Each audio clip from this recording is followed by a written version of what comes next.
Alors, Howard Hawks, c'est Hollywood à lui tout seul, hein. C'est un cinéaste qui a une longue carrière. Il a commencé en 1926 et il a continué à filmer jusqu'en 1970. Il a à son actif une quarantaine de longs métrages et il s'est illustré dans tous les genres possibles. C'est ça aussi qui est intéressant, hein. Il s'est emparé de tout ce qui peut exister sur le divertissement cinématographique, et à chaque fois il a fait des œuvres qui sont vraiment restées, hein. Il a fait de la comédie musicale avec Les hommes préfèrent les blondes, de la screwball comedy avec par exemple L'impossible Monsieur Bébé. Il a aussi fait des films fantastiques, La chose venue d'un autre monde par exemple, mais aussi des films de gangsters. Le premier Scarface, c'est lui, et l'un des premiers films noirs aussi, avec Le Grand Sommeil notamment. Euh, le western, il va s'y atteler évidemment. Deux films sont à son actif avant Rio Bravo. La captive aux yeux clairs en 1948 et La rivière rouge en 1952. Ce sont des films qui sont intéressants parce qu'ils participent d'une certaine conception du western. Howard Hawks a expliqué un peu plus tard dans sa carrière que pour lui, le western se divisait en deux catégories. Les films qu'il appelle avant la loi et après. Avant la loi, ce sont les films de convoi, les films de conquête des espaces, où il s'agit justement de s'établir et de mettre en place une civilisation dans des espaces vierges. Et effectivement, La captive aux yeux clairs et Red River, c'est vraiment ça. Et à partir de Rio Bravo, on est justement dans des villes et à un endroit où il s'agit de mettre en place la loi à travers la figure du shérif, et de mettre en place justement les rudiments d'une civilisation à partir du moment où on commence à se sédentariser. Euh, L'idée de Rio Bravo est une idée de sa fille. Howard Hawks, c'est quelqu'un qui travaille toujours avec la même équipe.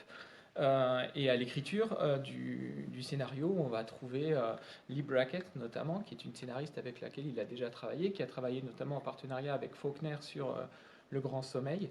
Et il s'entoure de gens qu'il connaît très bien. Et il va solliciter aussi John Wayne et Walter Brennan, qui joue Stumpy, avec qui il a justement travaillé dans La Rivière Rouge, son précédent western.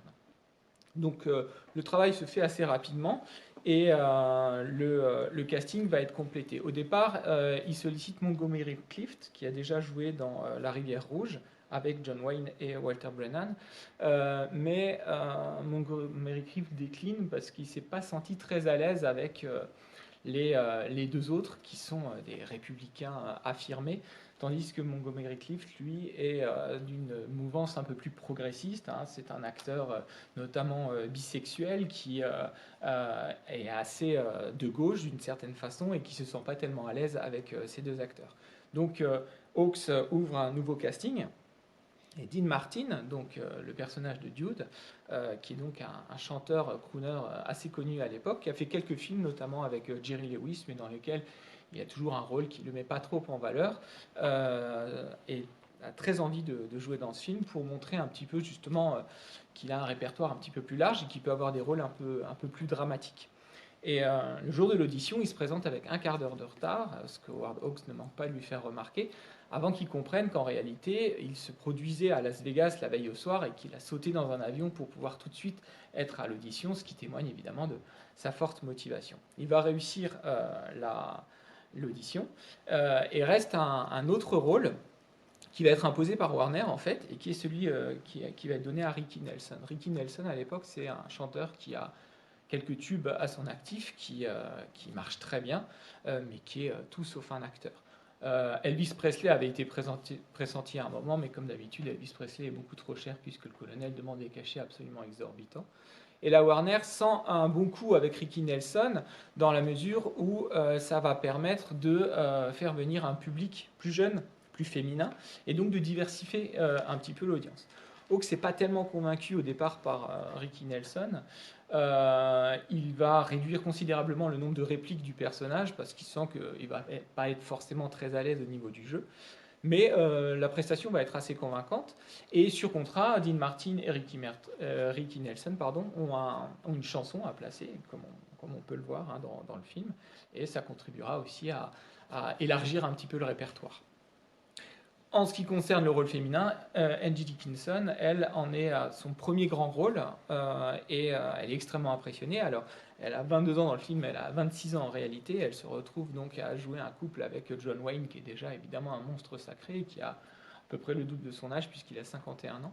Et elle est très tendue sur le plateau, mais elle ne le montre pas vu le personnage qu'elle arrive à camper de femme forte qui arrive justement à tenir la dragée haute à ce patriarche.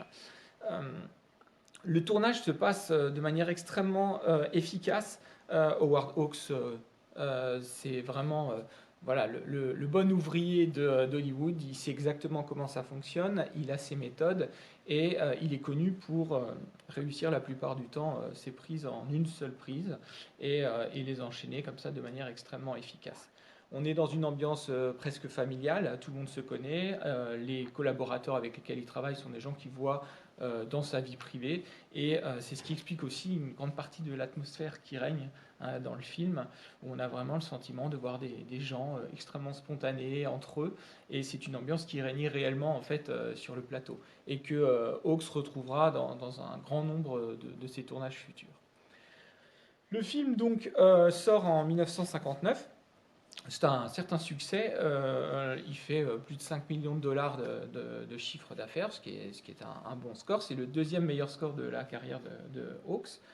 Et la critique américaine est relativement mitigée quant à l'accueil du film, ce qui ne va pas être le cas en France, où en France, il va y avoir un accueil extrêmement favorable. Il va d'emblée, le film, être reconnu comme un chef-d'œuvre. Parce qu'à l'époque, on a cette fameuse critique, notamment très active dans les cahiers du cinéma, qui commence à vraiment pratiquer cette fameuse politique des auteurs. Hein. Vous avez notamment Truffaut et Hitchcock, la manière dont justement les Français ont appliqué cette théorie des auteurs sur les réalisateurs, évidemment européens, mais aussi américains.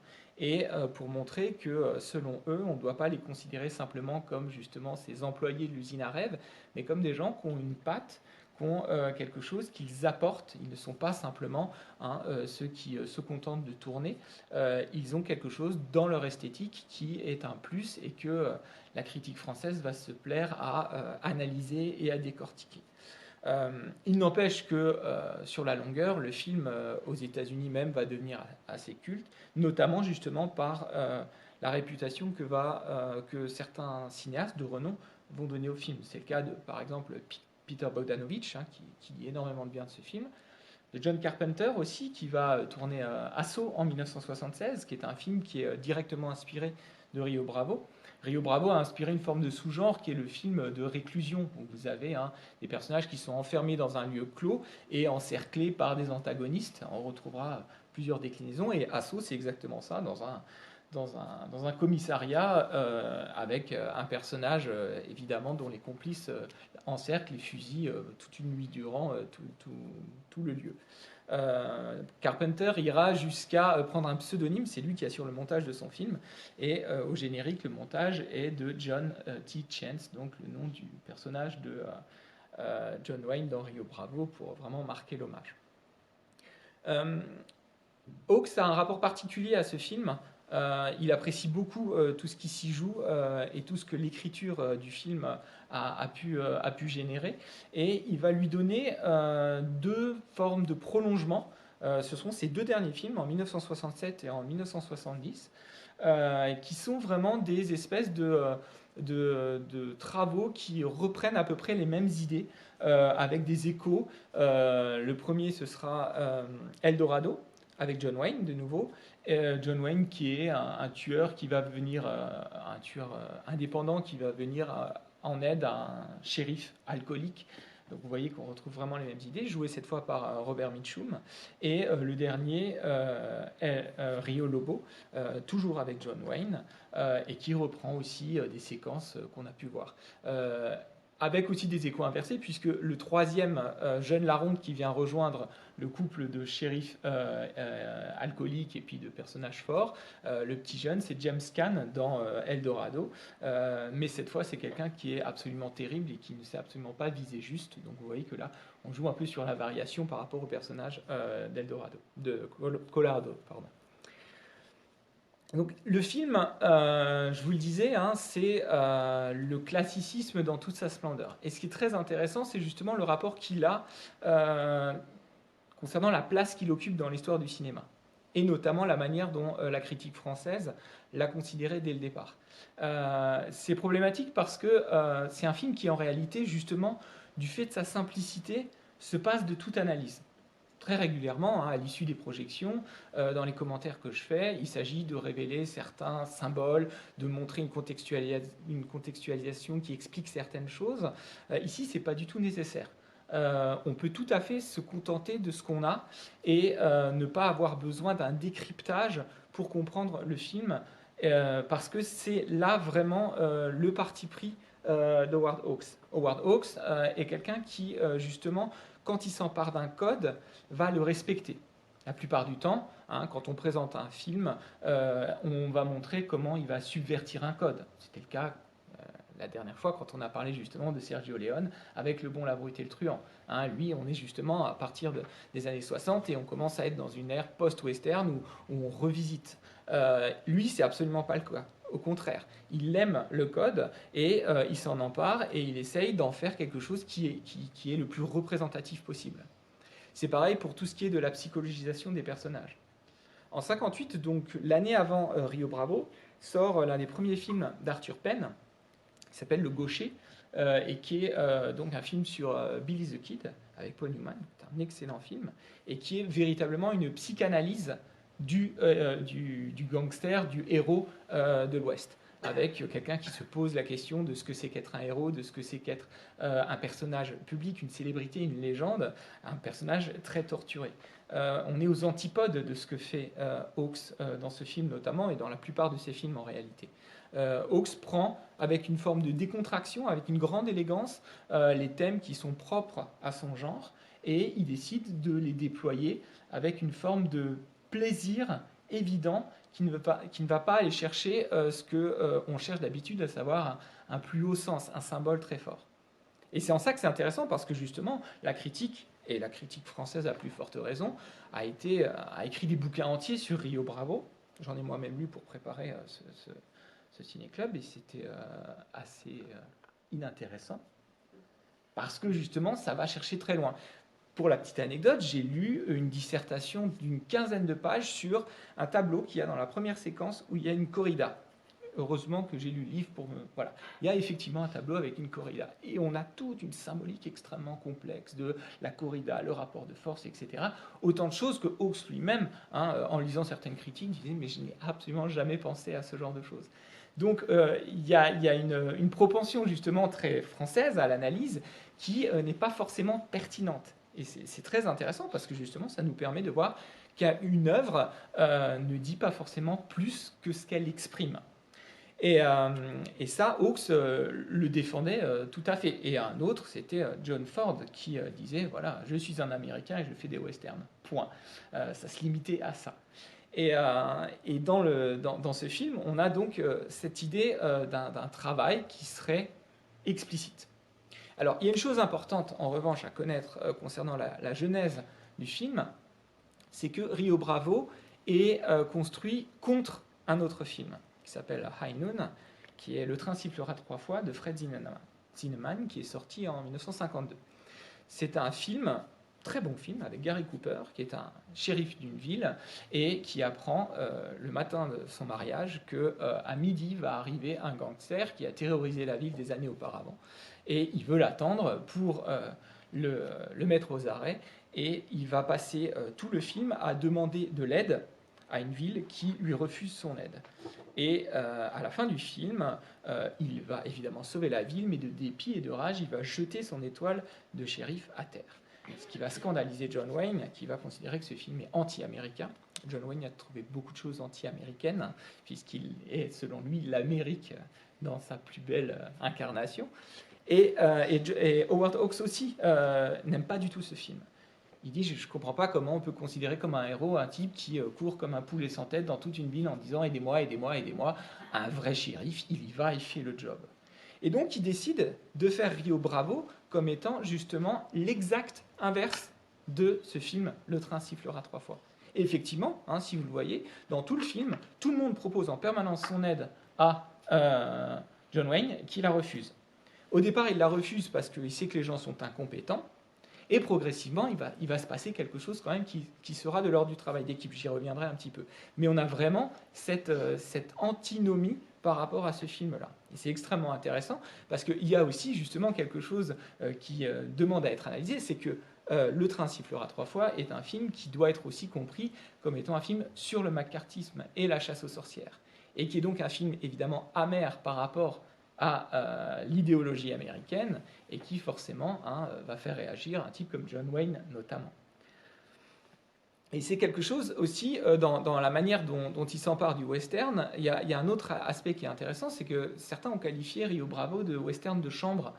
Et effectivement, si vous regardez, il y a pas mal de clichés du western qu'on ne trouve pas dans Rio Bravo. Vous n'avez pas de grands paysages, à part le tout petit générique de début. On est dans un huis clos, beaucoup de lieux fermés. On a une unité de lieux. Vous avez la prison, l'hôtel, le saloon, la rue. Vous avez une unité de temps, 3 jours, c'est extrêmement resserré, et une action très figée dans laquelle il ne se passe pas grand-chose.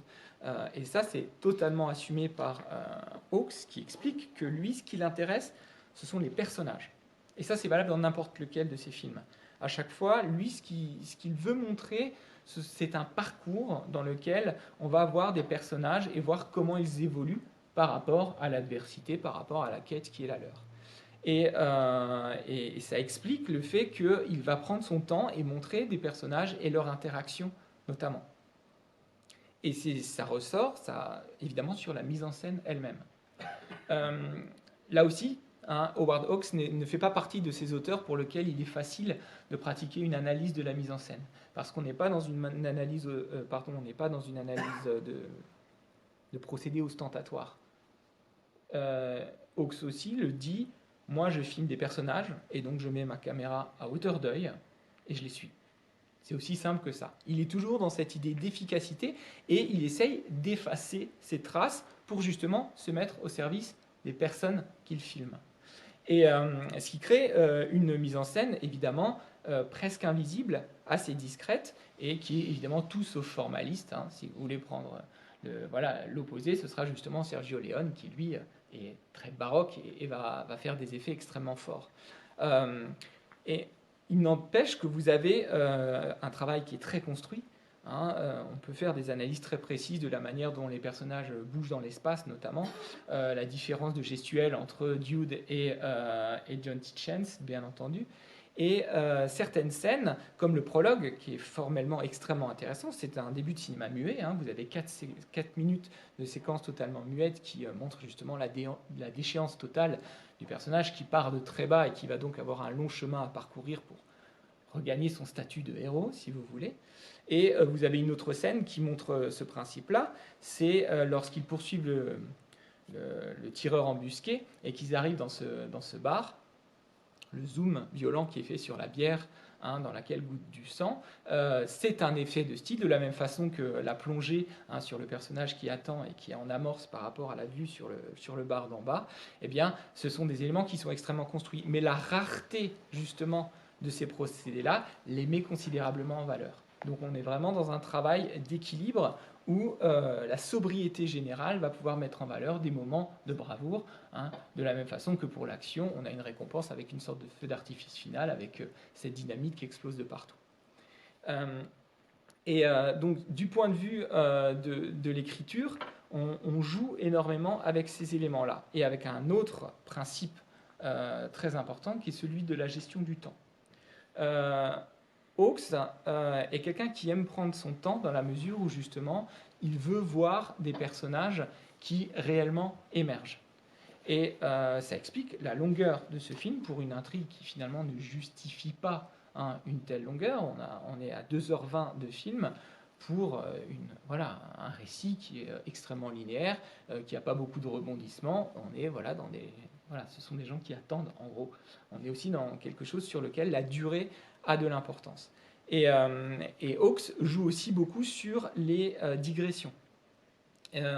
Vous avez dans le film un grand sens de l'équilibre et quelque chose qui ne néglige jamais un élément qui va permettre d'enrichir complètement la palette d'émotions propres aux différents genres du cinéma.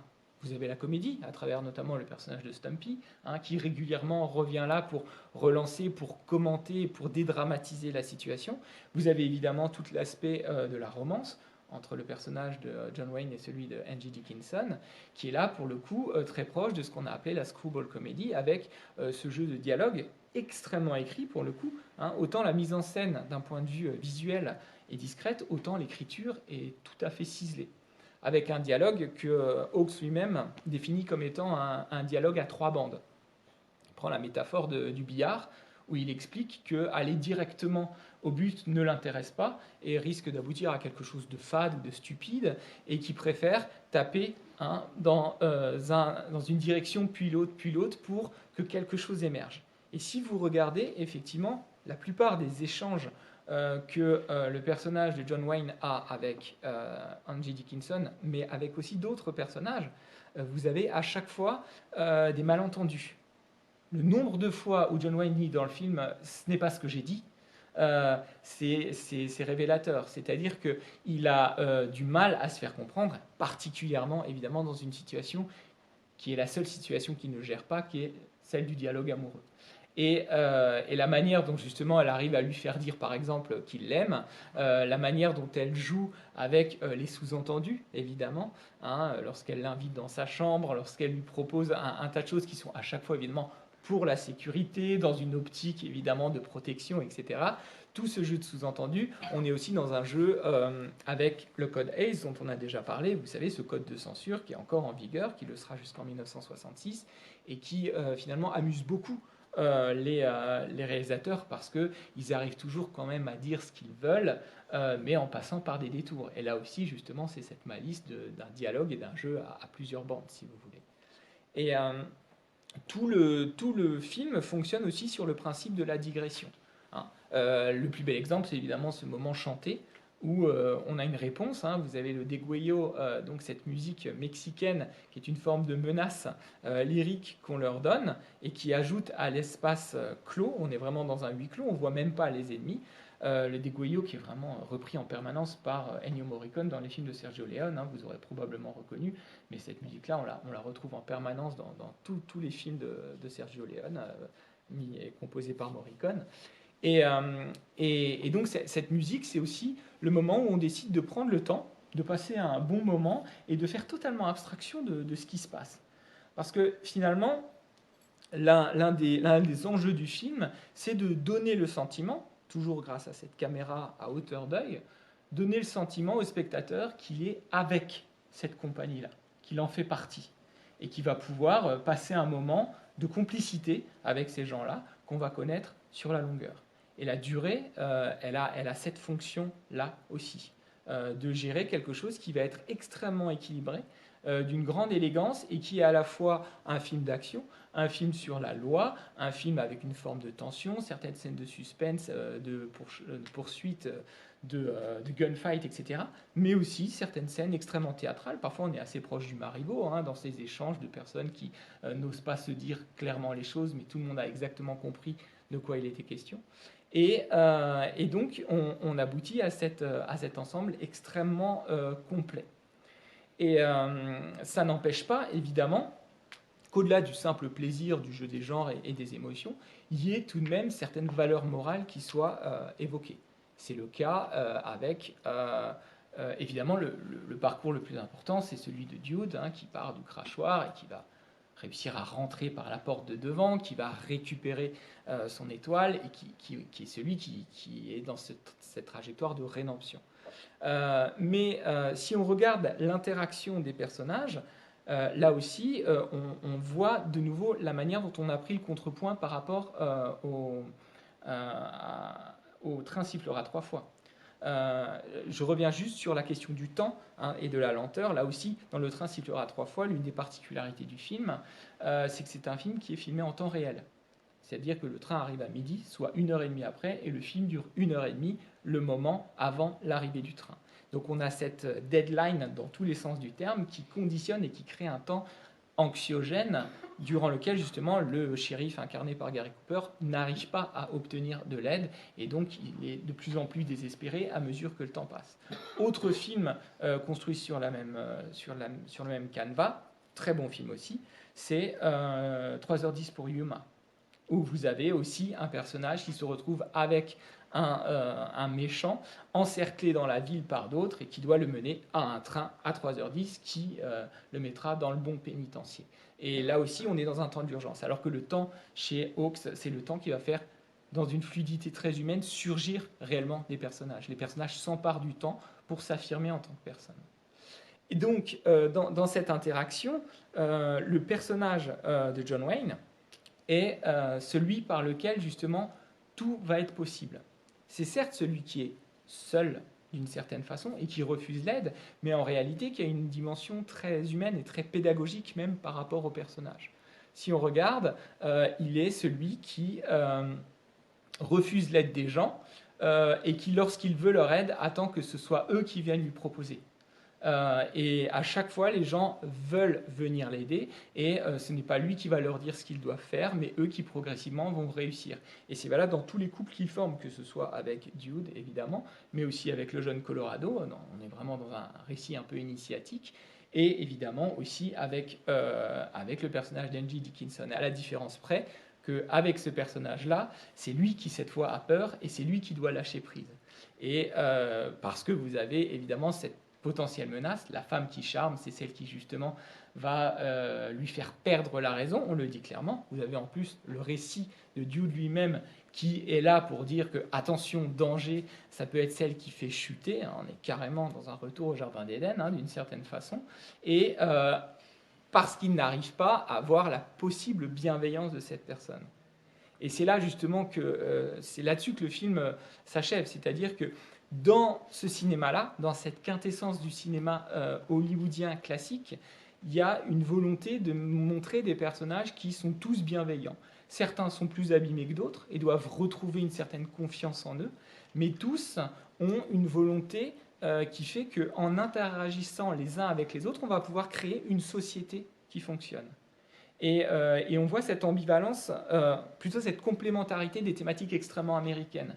Vous avez très clairement cet individualisme-là, hein, c'est une personne, et c'est vraiment John Wayne massif, avec son assurance qui est celui qui permet à la société de se construire, mais elle ne peut pas se faire sans l'interaction avec d'autres bonnes volontés. Et ça, c'est une forme d'humanisme qu'on va retrouver chez John Ford, qu'on a déjà évoqué, mais aussi dans le cinéma de Capra, par exemple. Et ces trois cinéastes-là, qui incarnent profondément à la fois l'Amérique et le cinéma américain, sont des cinéastes qui, justement, n'ont pas besoin qu'on fasse de grandes théories pour expliquer leur cinéma. Et c'est des cinéastes qui, justement, aussi transcendent la plupart du temps le genre dans lequel ils s'illustrent. C'est la raison pour laquelle Hawks peut faire du cinéma du western ou de la comédie ou du cinéma fantastique ou du film noir, parce que finalement, ce qui compte chez lui, ce sont des figures humaines qui nourrissent un récit qui sera un récit finalement universel, quel que soit le genre dans lequel il s'illustre. Merci de votre attention.